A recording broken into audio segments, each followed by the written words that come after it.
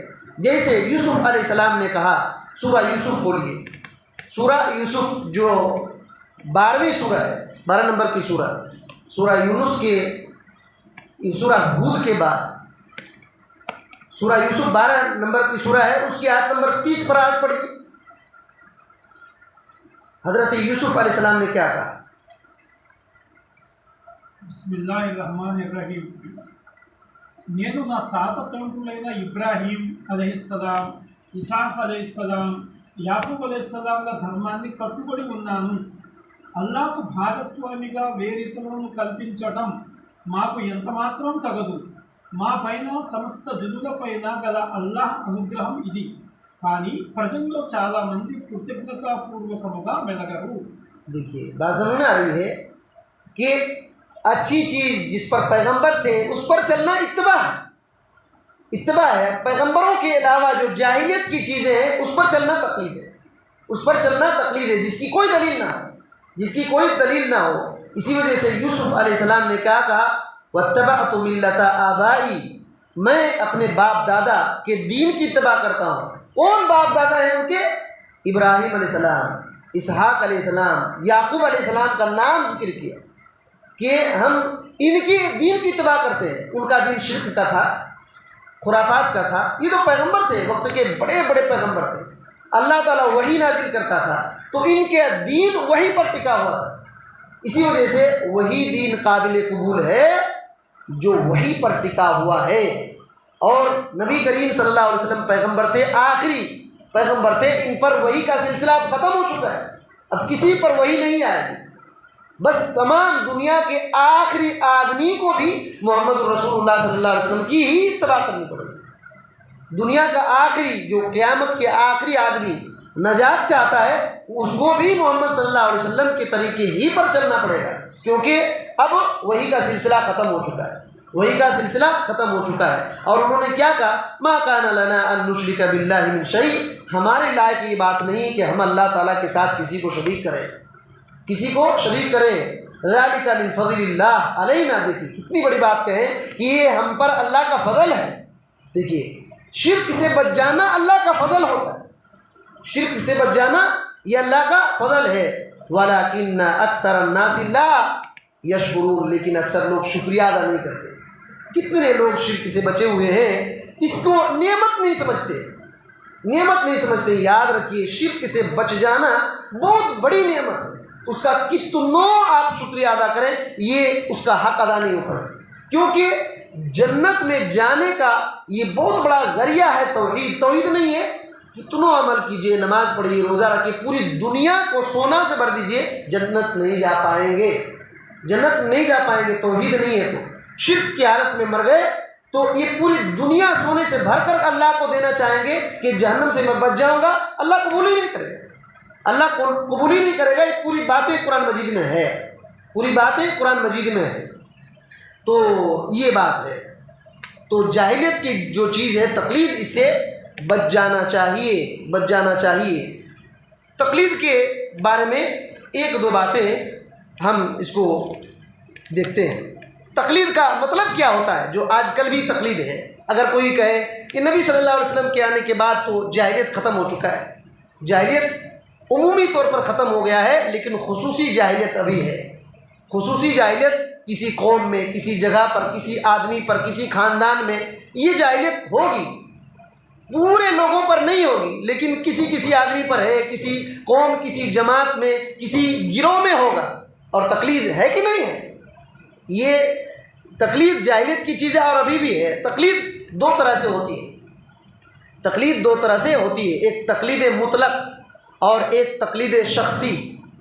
تقلید مطلق بولے تو تقلید مطلق آنکھ بند کر کے بغیر سوچے سمجھے، کسی دلیل کے بغیر، کسی عام آدمی جو نبی نہیں ہے کسی آدمی کی بات، اس کے عمل کے پیچھے چلنا، یہ مطلق، یہ تقلید ہے۔ کیا؟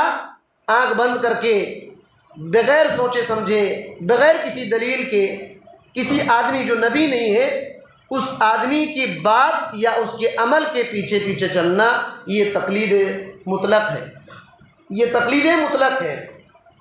تو بہت سارے لوگ ایسا ہی کرتے ہیں، دیکھا دیکھی چل رہے ہیں، پوری زندگی پار ہو گئی، اور جس کے پیچھے چل رہا ہے وہ نہ پیغمبر ہیں اور نہ ہی اس کے پاس کوئی دلیل ہے، وہ پیغمبر بھی نہیں ہے، اس کے پاس کوئی دلیل نہیں، لیکن وہ چل رہا ہے، پوری زندگی چل گئی، پوری زندگی پار ہو جاتی ہے۔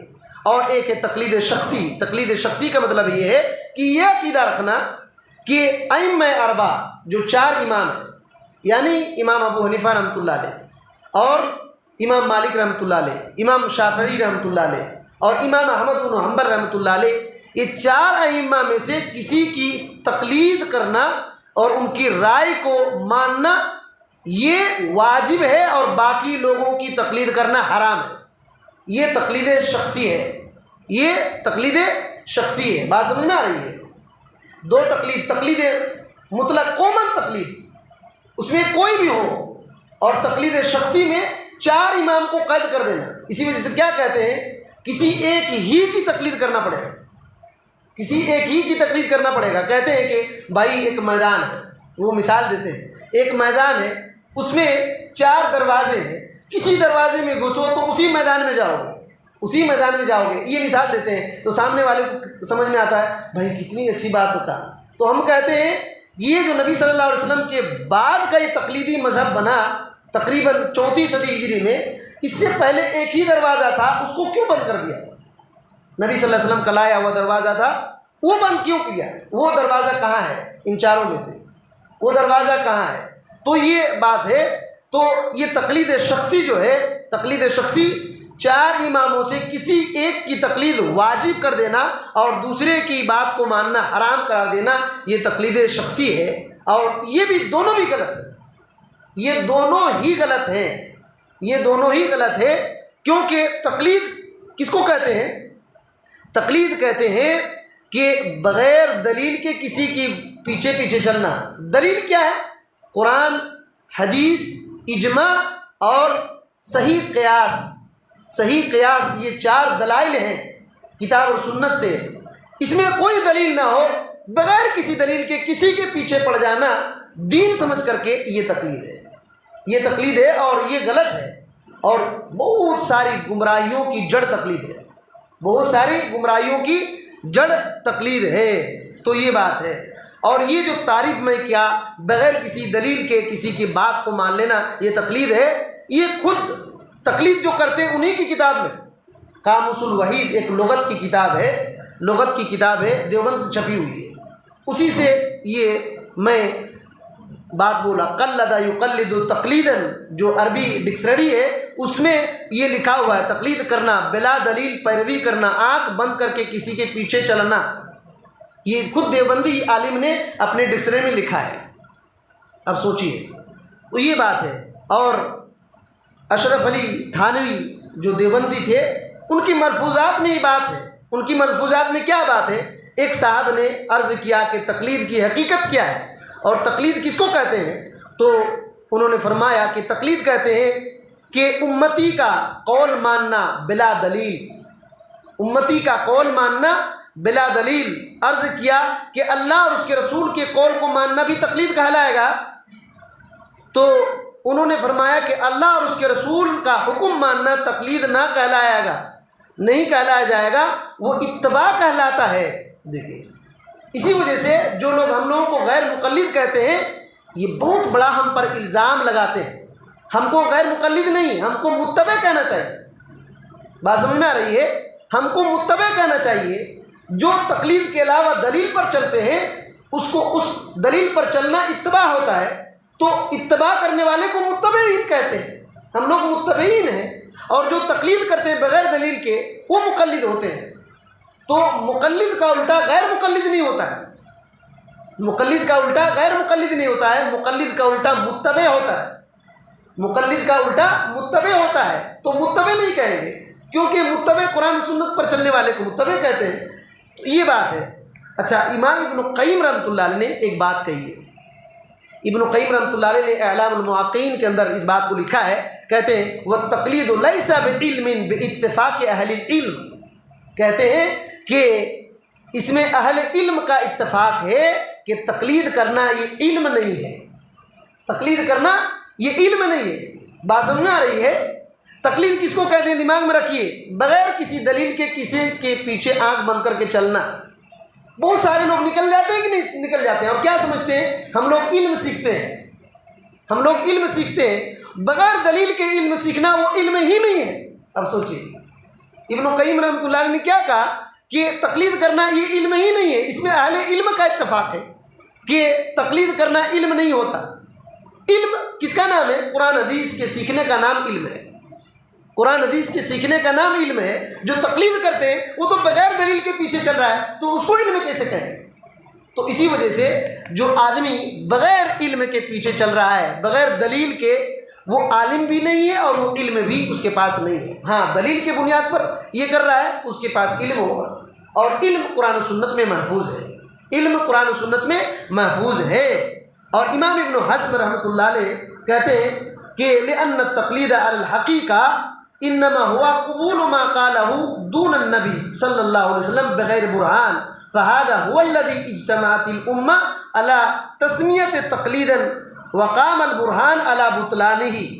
ابن حزم رحمۃ اللہ علیہ کہتے ہیں کہ تقلید کی حقیقت یہ ہے کہ نبی کے علاوہ کسی آدمی کی بات کو بغیر دلیل کے قبول کر لینا یہ تقلید ہے، اور کہتے ہیں کہ پوری امت اس بات پر متفق ہے کہ اسی کا نام تقلید ہے، بغیر دلیل کے بات کو مان لینا یہ تقلید ہے، اور کہتے ہیں اس کے باطل ہونے پر دلیل ہے کہ تقلید باطل ہے، تقلید باطل ہے، اس کے دلیل، اس کے باطل ہونے پر دلیل ہے۔ اچھا، ایک بات، اس کا نتیجہ کیا ہوگا؟ جو آج کل تقلید کرتے ہیں، اس کا نتیجہ کیا ہوگا؟ آپ کو ایک اصول بتا رہا ہوں۔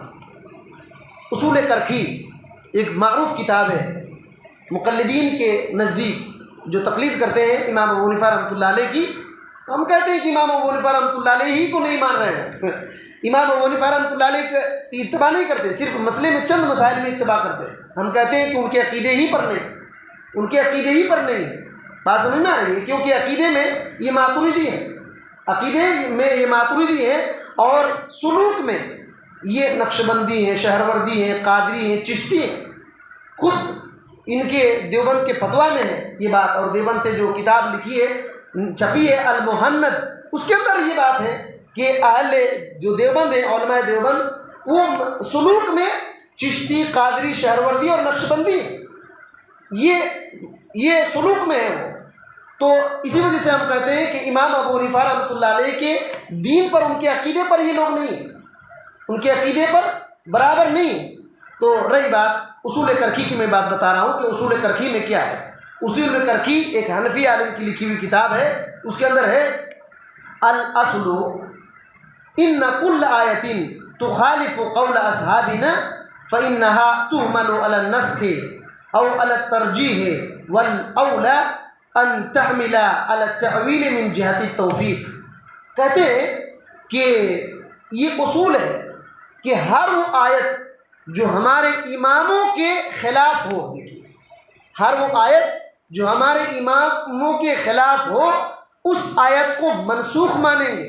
دیکھیے، اس آیت کو منسوخ مانیں گے یا تو ترجیح کریں گے کہ یہ راجح ہے، ہمارے اماموں کی بات ہی راجح ہے۔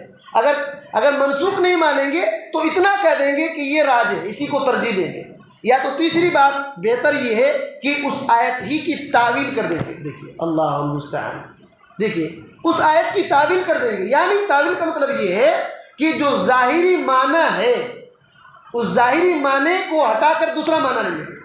اب سوچیے کہ تقلید کا کتنا خطرناک رزلٹ آتا ہے، تقلید کا کتنا خطرناک رزلٹ آتا ہے کہ جو بھی آیت ہمارے اماموں کے خلاف آئے، اب سوچیے تو کیا ہونا چاہیے کہ کتاب کی طرف پلٹ جائے۔ یہی بات تو اللہ تعالیٰ نے حکم دیا، اطیعوا اللہ واطیعوا الرسول واولی الامر منکم فان تنازعتم فی شیء فردوه الی اللہ والی الرسول۔ کیا کہا کہ اللہ اور اس کے رسول اور حاکم وقت کی بات کو مانو، اولو الامر کی بات کو مانو، اگر اختلاف ہو تو کہاں لوٹنا ہے؟ اللہ اور اس کے رسول کی طرف لوٹنا ہے، اللہ اور اس کے رسول کی طرف لوٹنا ہے۔ لیکن ان لوگوں نے کیا کیا؟ اگر کوئی آیت ہمارے اماموں کے خلاف ہو تو اسی آیت کو منسوخ مانیں، اور اسی اصول کے نیچے یہ بھی ہے کہ ہر وہ حدیث جو ہمارے اماموں کے خلاف ہو اس کو بھی ہم منسوخ مانیں۔ اور آج تک یہ چیز آپ تجربہ کر کے دیکھ لیجئے، رفع الیدین کی حدیث آپ زندگی بھر دکھائیں لیکن وہ کیا کہیں گے؟ یہ منسوخ ہے، کیونکہ یہ اصول بنا دیا گیا ہے، کیونکہ یہ اصول بنا دیا گیا ہے، یہ اصول ہے ان کی کتابوں میں کہ وہ حدیث وہ آیت جو ہمارے اماموں سے ٹکراتی ہے اس آیت اور اس حدیث کو منسوخ مانیں گے، یا تو ترجیح دیں گے ہمارے امام کی بات کو یا تو تعویل کر دیں گے، یا تو تعویل کیا کرتے ہیں کہ صحابہ پہلے بت لا کر کے آتے تھے، ہیں کتنا بڑا الزام ہے صحابہ پر۔ دنیا کی کسی بھی کتاب میں کوئی بھی لا کر کے دکھائے صحیح سند کے ساتھ کہ ایک بھی صحابہ نے کبھی اپنے بغل میں بت لا کر کے رکھا ہو نماز میں۔ جو صحابہ بت کی پوجا کو چھوڑ کر کے جان کو قربان کر دیے وہ بت لائیں گے نماز میں، کتنی خطرناک بات ہے۔ تو اس طریقے سے مسئلہ ہے، تقلید کا رزلٹ اتنا خطرناک ہے، تقلید کا رزلٹ اتنا خطرناک ہے کہ آیت کو منسوخ اور حدیث کو منسوخ ماننے پر وہ ابھارتے ہیں، اور آج بھی ویسے ہی ہو رہا ہے، آج بھی ویسے ہو رہا ہے۔ اسی وجہ سے صحابہ اور بڑے بڑے علماء نے تقلید سے منع کیا۔ اور یہ کب پیدا ہوا؟ دیکھیں ابن قیم رحمۃ اللہ علیہ کہتے ہیں انما حدثت هذه البدعة في القرن الرابع المذموم على لسان رسول اللہ صلی اللہ علیہ وسلم۔ یہ اعلام الموقعین ہے، ابن قیم رحمۃ اللہ علیہ کی بڑی شاہکار کتاب، اس کے اندر یہ بات ہے، کہتے ہیں کہ یہ بدعت، تقلید کی بدعت 4 صدی ہجری میں پیدا ہوئی، 4 صدی ہجری میں پیدا ہوئی۔ 4 صدی ہجری بولے تو نبی صلی اللہ علیہ وسلم کی ہجرت جو مدینہ آئے اس کے 400 سال بعد تقلید کی بدعت پیدا ہوئی۔ یعنی خود امام ابو حنیفہ، امام مالک، امام احمد بن حنبل، امام شافعی تقلید کی دعوت نہیں دیے، تقلید کی دعوت نہیں دیے۔ امام ابو حنیفہ رحمۃ اللہ علیہ نے کبھی اپنی تقلید کی دعوت نہیں دی۔ آپ کو تعجب ہوگا، امام ابو حنیفہ رحمۃ اللہ علیہ نے اپنے شاگرد قاضی ابو یوسف سے کہا تھا رحمہ اللہ، ہم ان کی بڑی عزت کرتے ہیں، ان علماء کرام کی بہت عزت کرتے ہیں، لیکن ہم ان کی تقلید نہیں کرتے، جو بات قرآن و سنت کی ہوتی ہے اسی کو مانتے ہیں۔ اگر ان کی بات انسان ہونے کے ناطے کچھ چوک ہو جاتی ہے پھر بھی ہم امید کرتے ہیں کہ ان کو نیکی ملے گی، ان کو نیکی ملے گی، ان کے اجتہاد کا بدلہ اللہ تعالیٰ دے گا، لیکن ان کی غلطی پر ہم نہیں چلیں گے، ان کی غلطی پر ہم نہیں چلیں گے۔ بہرحال امام ابو حنیفہ رحمۃ اللہ علیہ نے اپنے شاگرد سے کہا وَيْحَكَ يَا يَعْقُوبُ، تمہاری بربادی ہو یہ یعقوب۔ ابو یوسف جو ہیں ان کو کہا کہ لا تکتب قل لا ما تسمع منی، جو چیز مجھ سے سنتے ہو ہر چیز کو نہ لکھا کرو۔ دیکھیے امام ابو حنیفہ رحمۃ اللہ نے کہا اپنے شاگرد کو جو چیز میں بول رہا ہوں ہر چیز کو نہ لکھا کرو۔ کیوں؟ کہتے فإنی قد ارى الرأي اليوم، کیونکہ آج میں ایک رائے رکھوں گا، وأتركه غدا، کل اس کو میں چھوڑ دوں گا، اس کو میں کل چھوڑ دوں گا۔ وأرى الرأي غدا وأتركه بعد غد، کل میں کچھ رائے قائم کروں گا اور پرسوں اس کو چھوڑ دوں گا، اسی وجہ سے میری ہر سنی ہوئی بات کو نہ لکھو۔ یہ امام ابو حنیفہ رحمۃ اللہ علیہ نے اپنے شاگرد سے کہا۔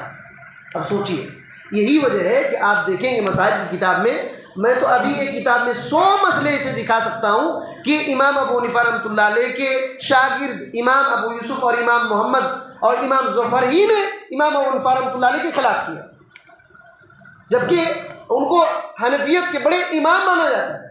انہوں نے کہا کہ گرچہ امام ابو حنیفہ رحمۃ اللہ علیہ نے یہ کہا ہے لیکن ہمارا مسئلہ یہ ہے اور فتویٰ اسی پر ہے، تو ان کو لوگ کچھ نہیں کہتے لیکن ہم رفع الدین کر دیتے ہیں تو ہم لوگوں کو عجیب عجیب کہتے ہیں، دم کٹا ہے، یہ مقلد ہے، یہ عجیب عجیب قسم کے طعنہ دیتے ہیں۔ تو کیا یہی بات امام ابو یوسف کو کہیں گے، امام محمد کو کہیں گے، امام ظفر کو کہیں گے، خود امام ابو حنیفہ رحمۃ اللہ علیہ کو کہیں گے؟ نہیں کہیں گے۔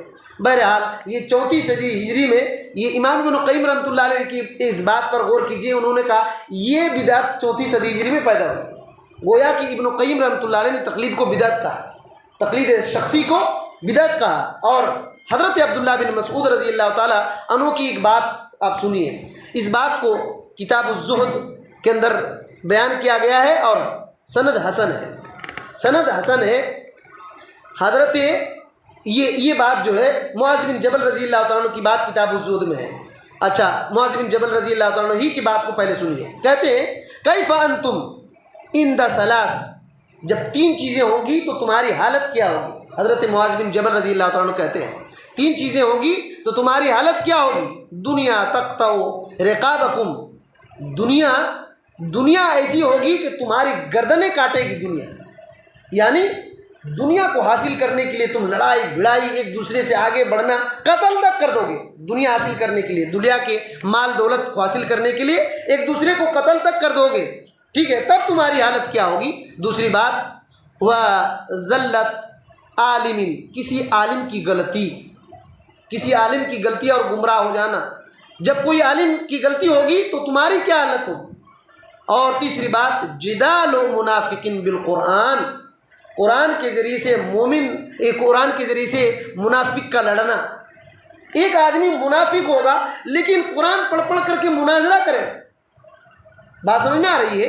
ہوگا وہ منافق لیکن قرآن پڑھ پڑھ کر کے جھگڑا کرے اور کہے گا کہ میں حق پر ہوں، میں حق پر ہوں۔ آج ہوتا ہے کہ نہیں ہوتا ہے؟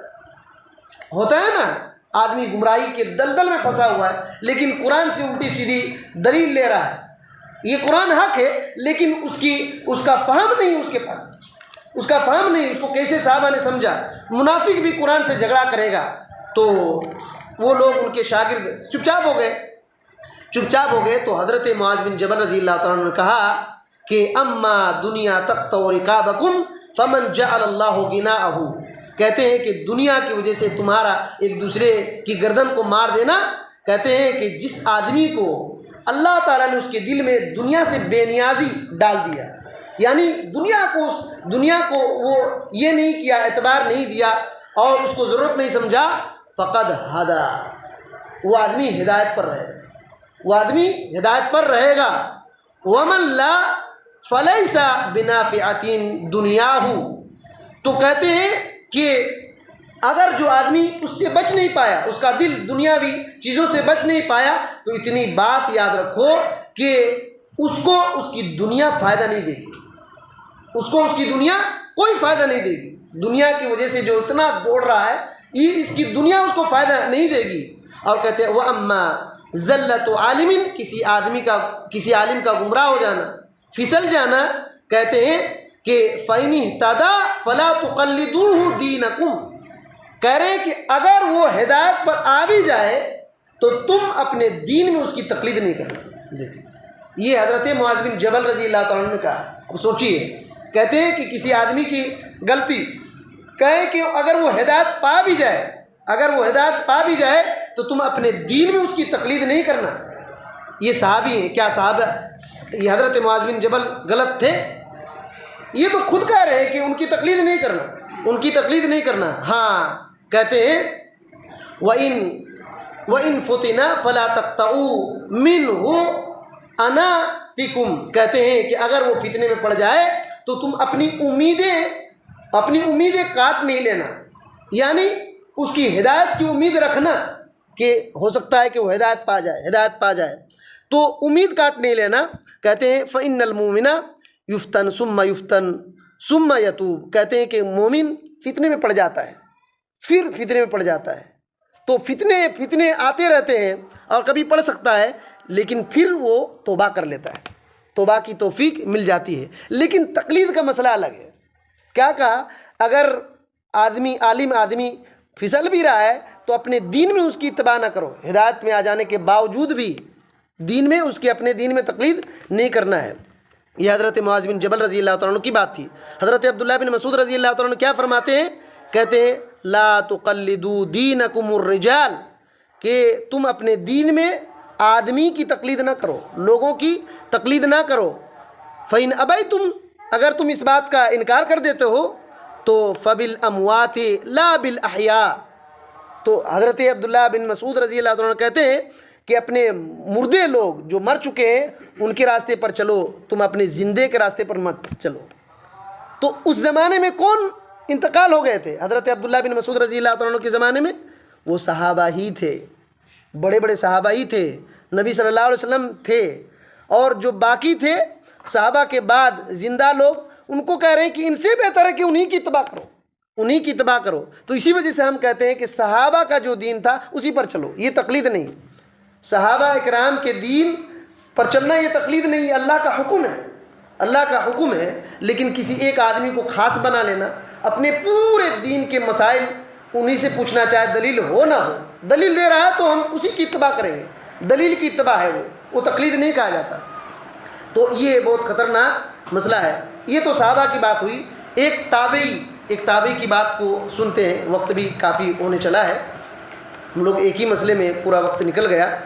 عامر بن شراحیل، جس کو امام شعبی بھی کہتے ہیں، امام شعبی بھی کہتے ہیں 104 ہجری میں ان کا انتقال ہوا. یہ بڑے تابعی میں سے ہیں. سوچیے کہ تقریباً 110 ہجری تک صحابہ کرام کا وجود پتہ چلتا ہے، 110 تک صحابہ کرام موجود تھے.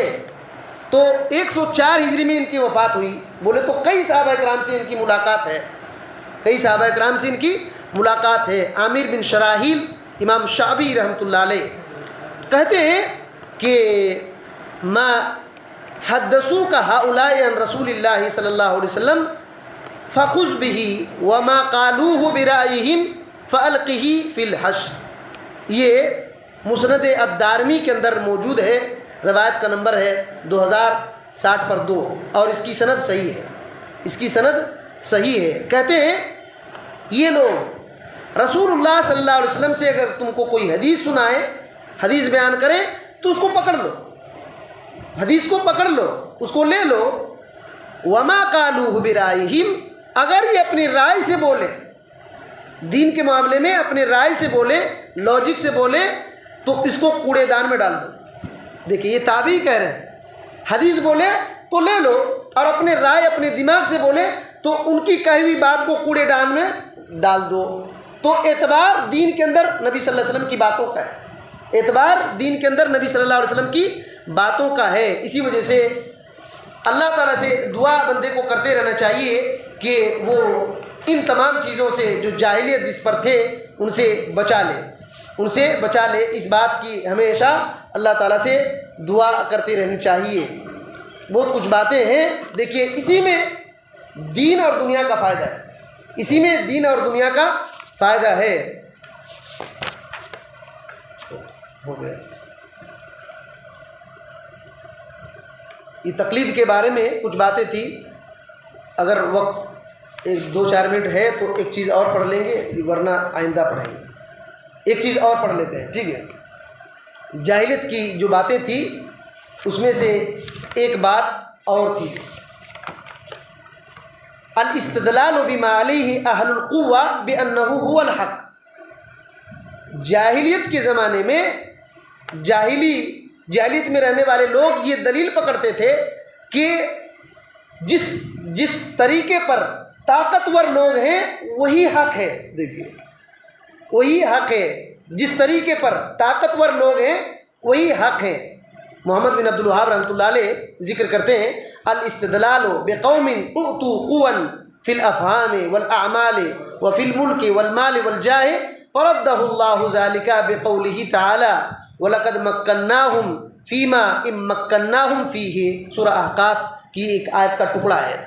کیا کہتے ہیں کہ اس قوم سے وہ دلیل پکڑتے تھے، اس قوم سے وہ دلیل پکڑتے تھے جن کو سمجھنے میں، اعمال میں طاقت دی گئی، دلیل پکڑتے تھے، اور جن کو بادشاہت دی گئی ہے، جن کو مال دیا گیا، جن کو منصب دیا گیا، اس سے دلیل پکڑتے تھے کہ یہ مالدار لوگ، بادشاہ لوگ، جاہ اور منصب والے لوگ اور تیز دماغ والے لوگ اور اعمال میں جن کو طاقت ہے وہ حق پر ہے۔ یہ جاہلیت میں دلیل پکڑتے تھے۔ آپ سوچیے آج یہی کانسیپٹ اور یہی سوچ لوگوں کی ہے کہ نہیں؟ لوگوں کی یہی سوچ ہے کہ نہیں ہے کہ بھائی اتنا مالدار ہے وہ تو صحیح دین پر ہے، وہ دیکھو بادشاہ بن گیا ہے، وہ اتنا مرتبہ اس کا بڑا ہے، اتنا سمجھدار ہے، اتنا سمجھدار ہے، اتنا عمل کر رہا ہے۔ کیا عمل کر رہا ہے اس کو ترازو پر تولنا، کیا عمل کر رہا ہے وہ ترازو پر تولنا۔ آپ کو کہیں گے 3000 بار ذکر کرو، سمجھ لیجئے کہ آدمی بدعتی ہے۔ 3000 بار ذکر کوئی ہے، ثبوت ہی نہیں اس کا۔ 3000 4000 10000 بیٹھ کر کے پورا دن بھر ذکر ہی کرو، وہ سمجھ لیجئے کہ بندہ بدعتی ہے۔ اعمال تو بہت کر رہا ہے لیکن اس کی کوئی دلیل نہیں ہے۔ تو کہہ رہے ہیں کہ ایسا کہتے تھے وہ۔ سورہ احقاف میں جو 40/6 نمبر کی سورہ ہے، اس کی آیت نمبر 20/6 ایک مرتبہ پڑھیے۔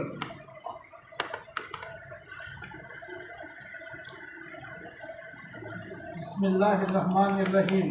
నిశ్చయముగా మేము వారికి, ఆదు జాతి వారికి మీకు సైతం ఇవ్వని ఎన్నో శక్తియుక్తులను ఇచ్చాము. మేము వారికి చెవులను, కళ్ళను, హృదయాలను కూడా ప్రసాదించాము. కానీ వారు అల్లాహ్ వాక్యాలను త్రోసిపుచ్చినప్పుడు వారి చెవులు కానీ, కళ్ళు కానీ, వారి హృదయాలు కానీ వారికి ఏ విధంగానూ ఉపకరించలేదు. వారు దేన్ని గురించి ఎగతాళి చేసేవారో చివరకు అదే వారిని చుట్టుముట్టింది. بات سمجھ میں آ رہی ہے؟ اللہ تعالیٰ نے کیا کہا ان لوگوں کو؟ قوم عاد کے بارے میں کہا، قوم عاد کے بارے میں کہا کہ ہم نے قوم عاد کو بہت قدرتیں دیا تھا، طاقت دیا تھا جو تم کو نہیں دیا، تم کو نہیں دیا اتنا ان کو ہم نے دیا تھا۔ ان کی آنکھ، ان کے کان اور دل بھی دیے تھے، لیکن ان کے کان آنکھ نے کچھ بھی ان کو فائدہ نہیں دیا، کچھ بھی ان کو فائدہ نہیں دیا، اور اللہ تعالیٰ کی آیتوں کو انکار کرنے لگے اور مذاق اڑانے لگے، تو ان پر یہی چیزیں مذاق ان پر الٹ آئی، یہ مذاق ان پر الٹ آئی عذاب بن کر کے۔ تو قوم عاد کے بارے میں آپ لوگوں نے سنا ہے کہ بہت طاقتور تھے، یہ کہتے تھے من اشد منا قوہ، ہم سے زیادہ طاقتور کون ہے؟ یہ لوگ پہاڑ کو تراش کر کے گھر بناتے تھے، اتنے طاقتور تھے، لیکن ہلاک کیا کہ نہیں کیا؟ اللہ نے ان کو ہلاک کیا۔ سورہ حاقہ میں ان کا تذکرہ ہے، سورہ الحاقہ میں بھی ان کا تذکرہ ہے۔ تو یہ بات ہے۔ اسی طریقے سے سورہ بقرہ کی آیت نمبر 80/9 پڑھی۔ یہودی لوگ کیا کہتے تھے؟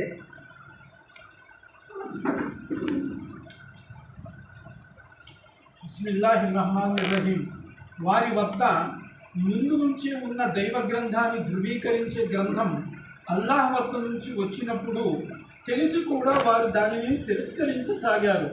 మరి చూడబోతే దీని రాకకు మునుపు తమకు అవిశ్వాసులపై విజయం చేకూరాలని వారు స్వయముగా అభిలషించేవారు. అటువంటి తిరస్కారులపై అల్లాహ్ శాపం పడుగాక. اس بات کو ہو سکتا ہے آپ نہیں سمجھے، پھر ایک بار پڑھیے۔ బిస్మిల్లాహిర్రహ్మానిర్రహీం. వారి వద్ద ముందు నుంచే ఉన్న దైవ గ్రంథాన్ని ధృవీకరించే గ్రంథం అల్లాహ్ వద్ద నుంచి వచ్చినప్పుడు తెలిసి కూడా వారు దాన్ని తిరస్కరించసాగారు. మరి చూడబోతే దీని రాకకు మునుపు తమకు అవిశ్వాసులపై విజయం చేకూరాలని వారు స్వయంగా అభిలషించేవారు. అటువంటి తిరస్కారులపై అల్లాహ్ శాపం పడుగాక. مطلب کیا ہے سمجھیے اس کو۔ دیکھیے یہودیوں کے بارے میں اللہ تعالیٰ نے کہا کہ اللہ کی کتاب ان کے پاس آ گئی، یہ کتاب ان سے پہلے جو ان کو کتاب دی گئی تھی اس کی تصدیق کر رہی تھی، ان کی کتابوں میں بھی اس کتاب کا ذکر تھا جو یہ کتاب آئی ہے۔ تو وہ لوگ کیا کہتے تھے؟ یہودی کافروں کو کہتے تھے اس کتاب کے بارے میں، یا تو اس کتاب کو لے کر کے آنے والے رسول کے بارے میں کافروں سے کہتے تھے کہ ہم تمہارے اوپر جنگ کریں گے، ٹھیک ہے، ہماری جیت ہوگی۔ اس کتاب اور اس کے رسول کے بارے میں کہتے تھے، کافروں سے کہتے تھے کہ جب وہ رسول آ جائیں گے، کتاب نازل کریں گے، اسی رسول کے ساتھ ہم رہ کر کے جنگ کریں گے تمہارے خلاف۔ لیکن جب قرآن آ گیا تو اللہ تعالیٰ نے کیا کہا؟ ان لوگوں نے انکار کر دیا، ان لوگوں نے انکار کر دیا، کیا کہ نہیں؟ کیا مسئلہ اس میں ثابت کرنا چاہتے ہیں؟ کیا مسئلہ اس سے ثابت کرنا چاہتے ہیں کہ دیکھیے جاہلیت کے لوگ یہ دلیل بناتے تھے کہ سمجھدار علم ہے، سمجھ رہا ہے، اسی کی بات کو دین بنا لیتے تھے۔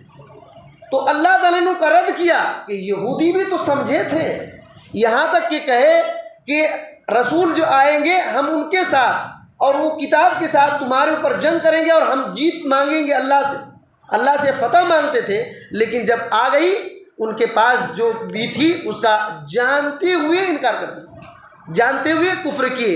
فلما جاءہم ما عرفوا، جس کو پہچان لیے تھے وہ چیز جب آ گئی کفروا بھی، تو اس کا کفر کر دیا۔ تو اللہ تعالیٰ نے بھی کیا کہا؟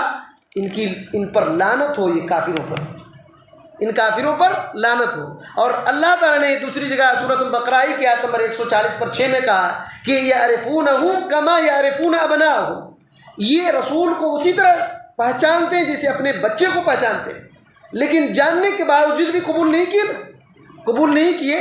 تو سمجھداری یہ دلیل نہیں ہے کسی کے حق ہونے پر، کہ بہت زیادہ ٹیلنٹ آدمی ہے تو یہ سمجھداری نہیں ہے کہ وہ صحیح دین پر ہے، بات سمجھ میں آ رہی ہے؟ یا تو اس کی طاقت اس کے حق ہونے کی دلیل نہیں ہے۔ کسی کی سمجھداری، کسی کی طاقت، کسی کا بادشاہ ہونا، کسی کے منصب میں ہونا اس کے حق ہونے کی دلیل نہیں ہے۔ دلیل اللہ کی وحی ہے اور کتاب اور سنت ہے۔ کتاب اور سنت وحی ہے، ایک کو وحی مطلوع کہتے ہیں اور دوسرے کو وحی غیر مطلوع کہتے ہیں۔ اور اس وحی کو صحابہ نے کیسے سمجھا، وہی اصل میں سمجھ ہی دین ہے۔ اس کی وضاحت انشاءاللہ ہمارے پاس اور آتی رہے گی۔ اللہ تعالیٰ سے دعا کرتے ہیں کہ اللہ تعالیٰ ہمیں ان باتوں کو صحیح سمجھنے کی توفیق دے اور ہر قسم کی گمراہی، فتنہ، فساد سے اللہ تعالیٰ ہم کو بچا لے، خاص طور سے شرک سے، بدعات سے، جاہلیت کی باتوں سے جس سے ہمارا ایمان کو نقصان ہوتا ہے۔ اللہ تعالیٰ ہمیں ان چیزوں سے بچا لے، صراط مستقیم کو سیکھنے، سمجھنے، اس کو قبول کرنے، اسی پر چلتے ہوئے زندگی پار کرنے اور اسی پر مر جانے کی ہمیں توفیق دے۔ آمین۔ السلام علیکم ورحمۃ اللہ وبرکاتہ۔